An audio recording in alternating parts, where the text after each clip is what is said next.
Welcome back now to this afternoon's keynote as we continue our conference on digital transformation. You'll recall we started off looking at archives and records within the politics of digital transformation and how do we operate with digital materials in a society that is going totally virtual, totally digital in all its operations and in all its fullness. And we looked at how records can be managed and how we can create an ecosystem for managing digital information. And then we move into digitization and the processes, the steps you could take to move from digitalization to digital transformation. And with, again, Dr. Forget's fascinating presentation on digital preservation. We now move to digital access and using digital records for the creation of using digital materials for the creation of digital histories or the writing of histories. We are thinking now from the user's perspective. And I'm so pleased to have with us Dr. Debbie McCollin, a colleague from the University of the West Indies St. Augustine campus in Trinidad and Tobago. Dr. McCollin has been a lecturer at the UWI since 2012. She holds a PhD in history and a certificate in university teaching and learning since 2012 and 2014, respectively. Her publications include, and I have a copy of this fascinating read, World War II and the Caribbean, edited with Dr. Karen Eccles, and the 2016 edited work In the Fires of Hope, Essays on the Modern History of Trinidad and Tobago, Chakachakare, hopefully I got that correctly, The Island of Lepers, 1922 to 1979, and Friend or Foe, Disease and Venereal Disease and the American Presence in World War II. I mean, a fascinating look at Trinidadian and Caribbean histories, especially with a focus on health. And so Dr. McCollin's research interest includes the pre-independence era in Trinidad and Tobago, the history of health and medicine in the West Indies in the 20th century, the impact of World War II on the West Indies, and finally, digital history. Dr. McCollin has a vested interest in information studies as well. She supervises one of the MPhil PhD candidates in the Department of Library and Information Studies and has been championing other students to come our way to information studies. So we're so very pleased to have you, Dr. McCollin, and we look forward to your talk, your presentation now. Thank you very, very much, Chair. And it's always a pleasure to be among colleagues and friends. I'm just going to share my screen now. So my presentation should come up. Lovely. Now, I am a historian by profession, so I can really only speak from my humble perspective. I am not an archivist. I am not a curator. I'm not a record specialist, as many of you are here today. But I do know that when I consider our different fields, they more than intersect. I am dependent on you. It is what you unearth, what you reveal, and how much you choose to utilize the tools available to you. And in this case, of course, we're talking about digital technology, the extent to which you employ it, that directly impacts the work that I am able to produce.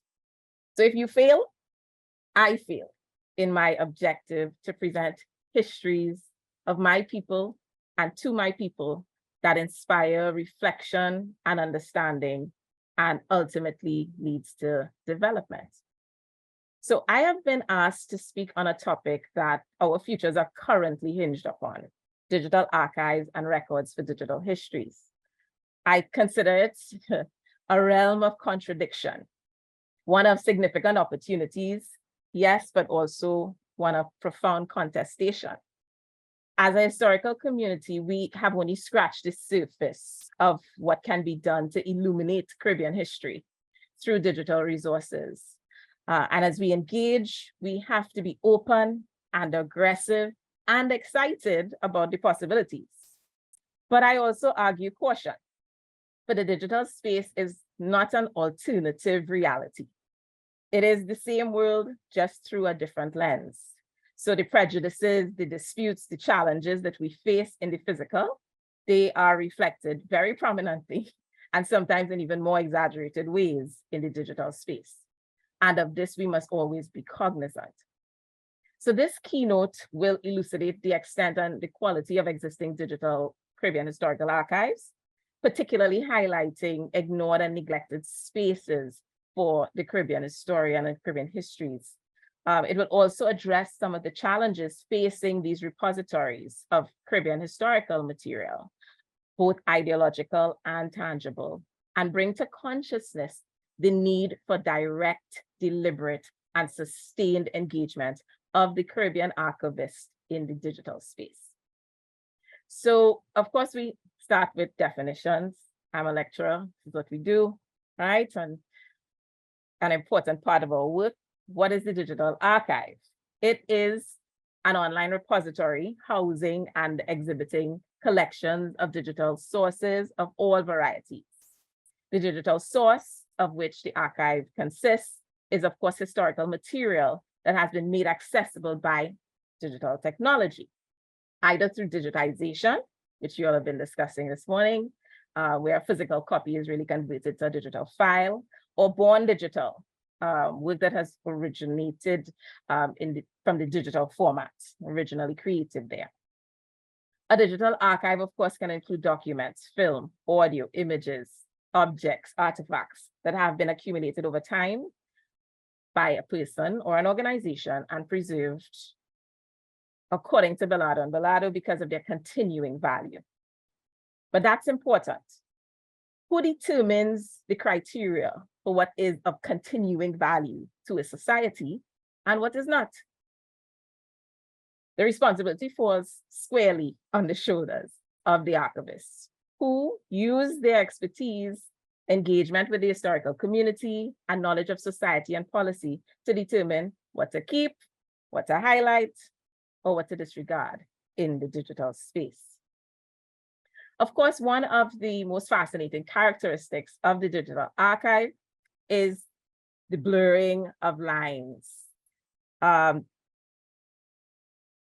It allows for this merging, this blending, an opportunity for parameters that have been defined to now be definitely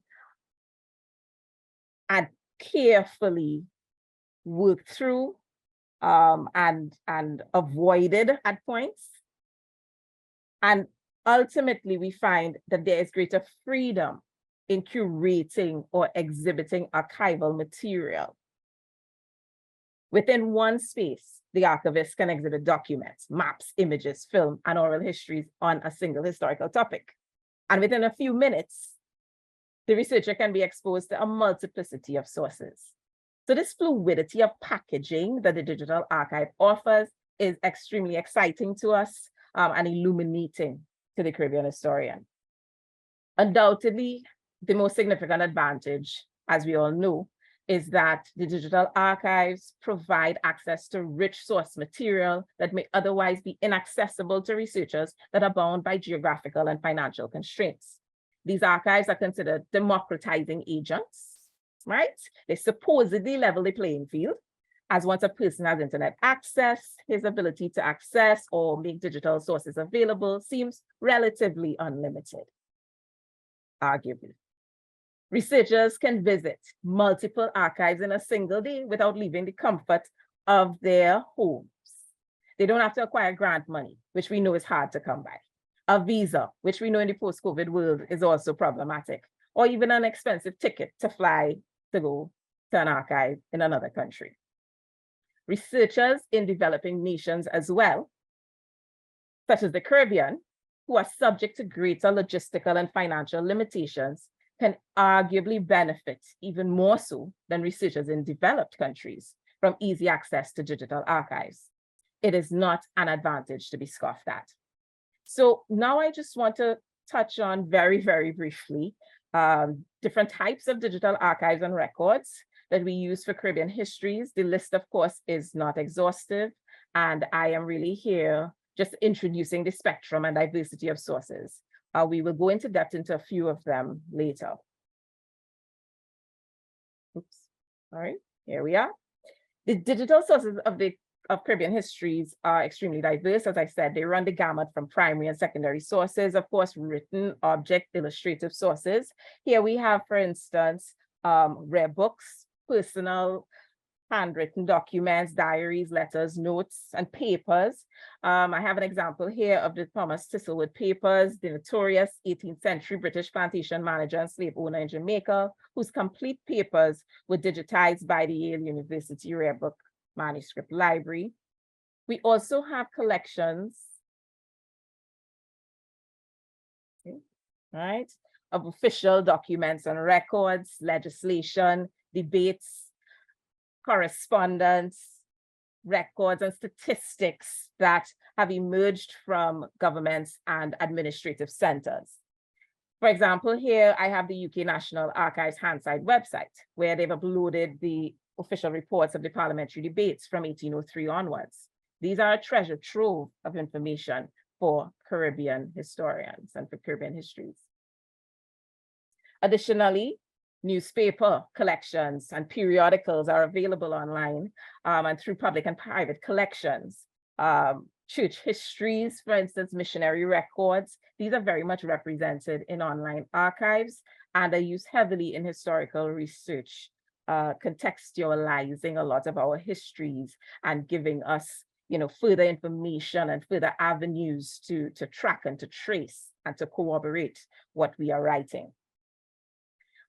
We also want to note the presence of postcards and photographic collections that illuminate Caribbean architecture, people, places, objects, events, developments. And here we have an early 20th century market scene, for instance, from Trinidad, from the Michael Goebel postcard collection, from the West Indiana and Special Collections section of the West Indiana, the St. Augustine Alma Jordan Library. These are all records, of course, that can be used to support Caribbean histories. Please note as well, cartographic and geographical materials and records. I will speak about them a bit later, but I do want to note them here as we are itemizing the various resources, records, and collections.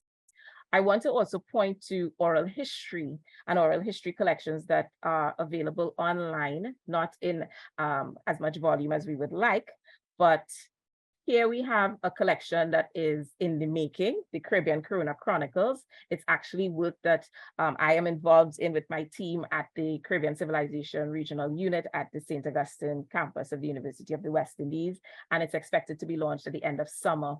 And so these digital oral history collections and items, they give a different, they're a different type of source, and it really allows us to break those silences in Caribbean history and help us, as the site says, in documenting our history, the histories of the people of the Caribbean. I do want to note as well, when we're considering, we're thinking about digital records, the more unconventional, which may include sources of history such as artwork, etchings, engravings, sketchings, drawings, watercolors, oil paintings, crafts, posters, and flyers. They provide deep insight into the Caribbean experience and are heavily underutilized. Here we have a poster housed at the British National Library, and this is, of course, British Guyanese female, to encourage Guyanese female volunteers in the ATS during World War II.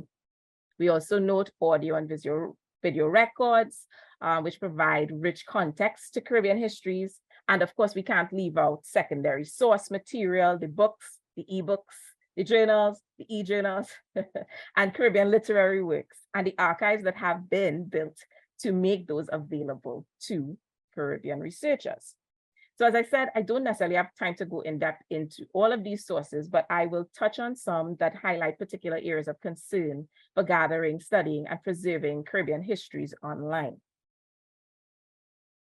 In terms of sources of Caribbean history, many physical archives and major libraries have engaged in digitization of some of their historical material. National Archives in particular, the main record-keeping institution of government records, have maintained a place of prominence in the digitization world, with most, like the British National Archives, involved in electronic conversion of material, paper to microfiche, largely since the latter 20th century, and the digitization of primary source material since the first decade of the 21st century.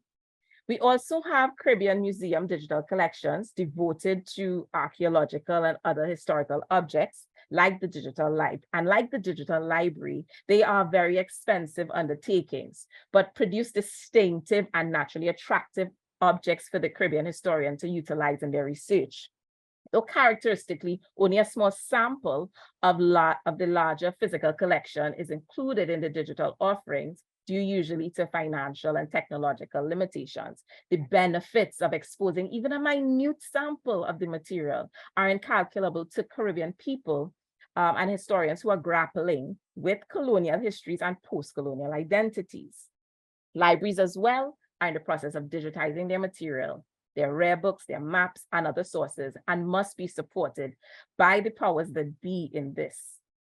We also want to note born digital libraries, such as the Digital Library of the Caribbean, DLOC, founded at the University of Florida, which is a free online archive that partnered with archives, libraries, and cultural institutions across the Caribbean to open access to over 300,000 sources in multiple digitized collections. It should be noted, however, that with the exception of DLOC and some others, most born digital archives and libraries, though providing more targeted exposure to Caribbean historical material, they often require subscriptions to access their collections, which can disadvantage Caribbean historical researchers. Now, I do wish to highlight the category of the digitization project as a separate type of repository for Caribbean histories. They provide concentrated analysis on subjects that have been deemed important or that focus on specific types of records. And two projects that I want to draw attention to that reflect different elements of what digitization projects can offer are first, the Slave Voyages database, and the second will be the musical passage, A Voyage to 1688 Jamaica. The first, the Slave Voyages database, which you can see the top of the homepage of on this slide, is what I consider one of the most impressive databases of primary source material compiled on enslavement, and provides specific details on 36,000 transatlantic slave voyages, dates and places of embarkation and debarkation, places of purchase of the enslaved people, details of numbers of enslaved arriving at ports, the names of the captains, the maps of various voyages. It is comprehensive. And they also offer additional support for researchers and scholars, such as commentaries, essays, and research guides that can help to focus the historian's work. So it's clear that this digitization project took a great many years to develop, which is typical, unfortunately, of these projects. But it gives us such an extensive array of material and information. And we've seen really this develop as a somewhat of a traditional type of an archive. The second example, the musical passage, A Voyage to 1688 Jamaica, on the other hand, is focused on a single artifact largely, and it's unconventional in its approach and reflects the multidisciplinary nature of digital historical scholarship and the diversity of digital sources available. Musical Passage focuses on a manuscript written by an 18th century British naturalist and collector, Hans Sloane, entitled A Voyage to the Islands, 1707, which included short sheet music of a performance by African enslaved persons, which the researchers brought to life through the site by bringing musicians together and actually playing the music. It's amazing. Such unconventional sources can illuminate new areas of scholarship for Caribbean history. Now, the lifeblood of the traditional archive, and now too the digital, that informs so heavily the work of the Caribbean historian, is the official record, government documents, correspondence, and legislation of the day. The history of the Caribbean and of course, we as former colonial centers, right? Recognizing that our histories cannot be written isolated from the political decisions, encounters, engagements, and controversies that are revealed through these types of sources. More and more, we find government documents and records being uploaded to the internet. Our Caribbean National Archives, constrained as they are by the lack of human and physical resources and insufficient funding to support digitization initiatives, are often dependent, of course, on digitization projects, such as mentioned before, the UK Parliamentary Hansard records, but they also yearly try to make available their own records for public use, and must be commended for the headway that has been made in this area. We are, however, very much aware that the vast majority of the pre-colonial documents of the Caribbean continue to be housed at national archives of former mother countries, imperialists, and we are at the whim of the British, the French, the Spanish, the Dutch, and the Portuguese national archives, who dictate the pace at which Caribbean colonial era documents are uploaded and shared on the internet. The availability of these remains subject to those whose first priority is not Caribbean advancement. And so our exposure to historical documents housed in these archives are dependent on non-Caribbean actors. This form of neocolonialism must be strongly addressed and encouragement made to repatriate documents. Simply working to share digitized collections, which has been proposed as an option to alleviate the problem, still leaves control in the hands of those who should not wield it. Digital neocolonialism becomes even more of an issue when the archival material reveals uncomfortable historical truths. The creator of the archive will always control the material. This we have established. And if the material presents the creator or sponsor in a negative light, how much will that impact what is exhibited or uploaded to the archive? These stakeholders may fail to understand their own biases, or may be complicit in hiding the uncomfortable histories that include cultural genocide, enslavement, even ethnic cleansing.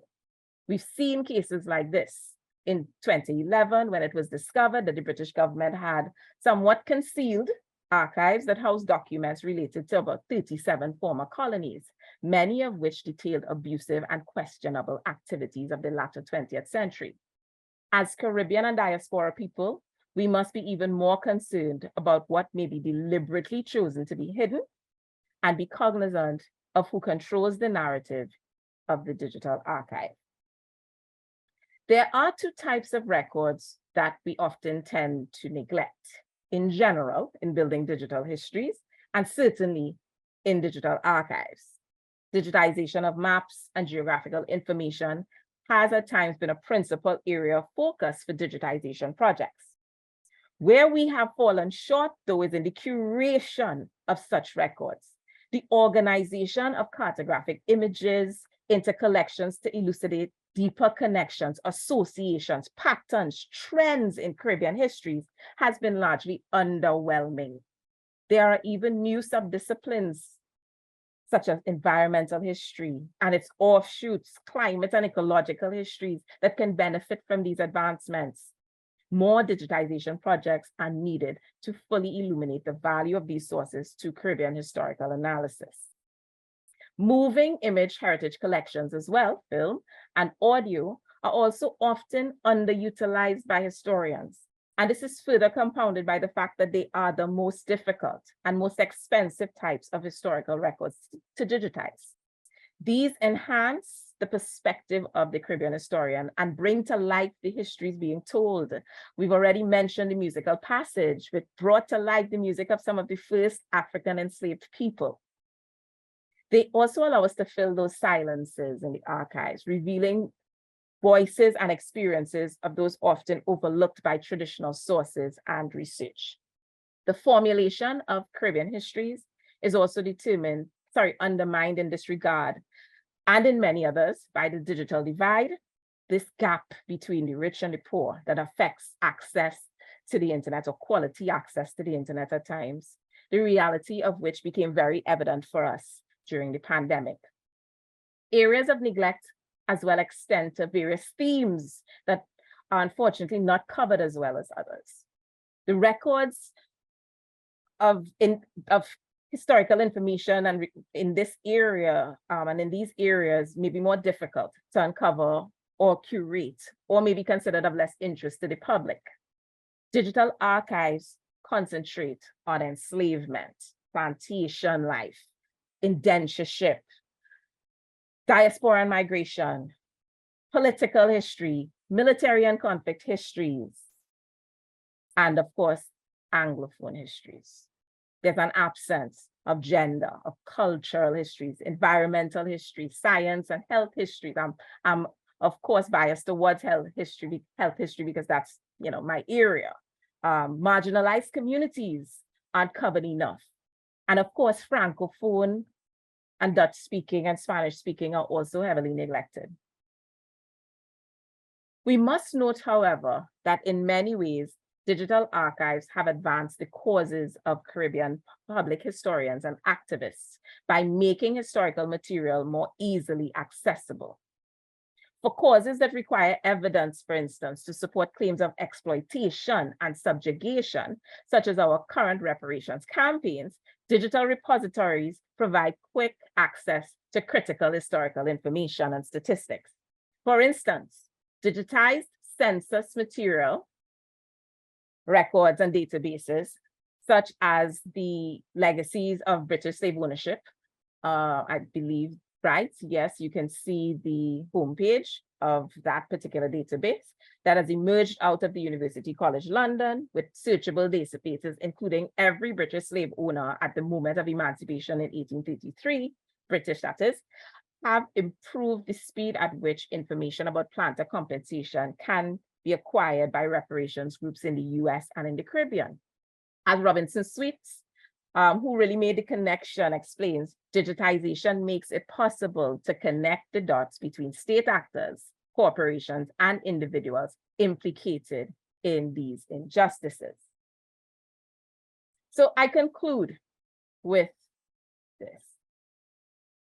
Digital archives, when we examine them, we see grand new opportunities for stimulating engagement with Caribbean historical materials.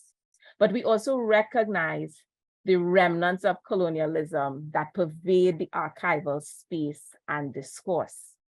Caribbean histories, they are rich with culture, drama, pain, love, and so is our archival material. It is teeming with life. The digital realm can illuminate these histories if harnessed well. Unlike 10 years ago, it is evident that the Caribbean archives are growing exponentially, but the Caribbean archivists and historians must not be sidelined in this development. We must engage or perish. As in the days of old, when the laboring people of the Caribbean were confronted by restrictions to progress, they pooled their resources, they agitated when necessary, and redefined their terms of engagement with those who seemingly held more power. We must do the same as we fearlessly work towards preserving our histories using digital technology. Thank you.